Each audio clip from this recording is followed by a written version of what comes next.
Hello Mathos, welcome to One My Maths. Today we are going to discuss about sets. The theory of sets was developed by German mathematician Georg Cantor. He first encountered sets while working on problems on trigonometric series. Sets are being used in mathematics problems since they were discovered. Definition: a well-defined collection of objects is called a set. The objects in a set are called its members or elements.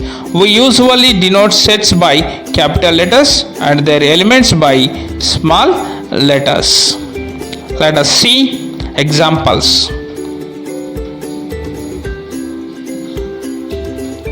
If X is an element of a set P, we write X belongs to P. That means X is an element of P. For example, A, E, I, O, U is a set. It is nothing but the set of vowels in English alphabet.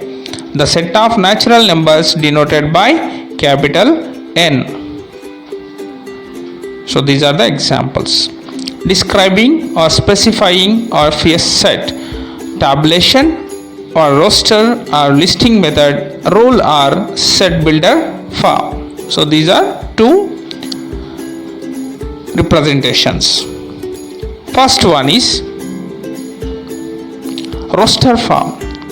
In this method, or write down all the elements of the sets in a row, separating every element by a comma and enclose them by curly brackets. So here you have to observe a set is consisting of A, B, C, D, E elements and B set consisting of 1, 2, 3, 4 elements. Next, rule method. In this method, we write down a property or rule which gives us all the elements in the set.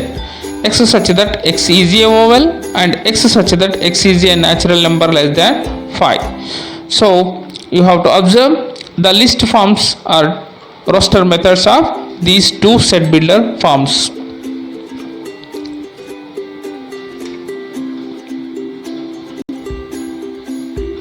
Next, types of sets. Empty set. A set consisting of no element at all is called an empty set or null set or void set, denoted by empty flower braces or symbol phi.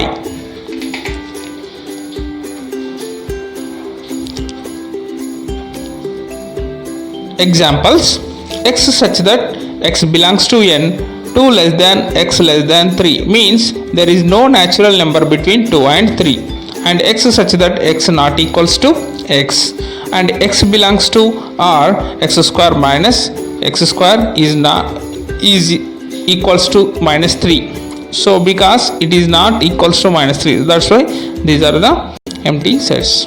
Singleton set. A set consisting of a single element is called a singleton set. Here you have to observe the examples.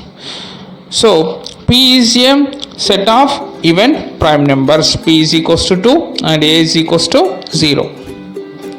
So single elements, that's why these are singleton sets. Finite set. A set which has only finite number of elements is called a finite set.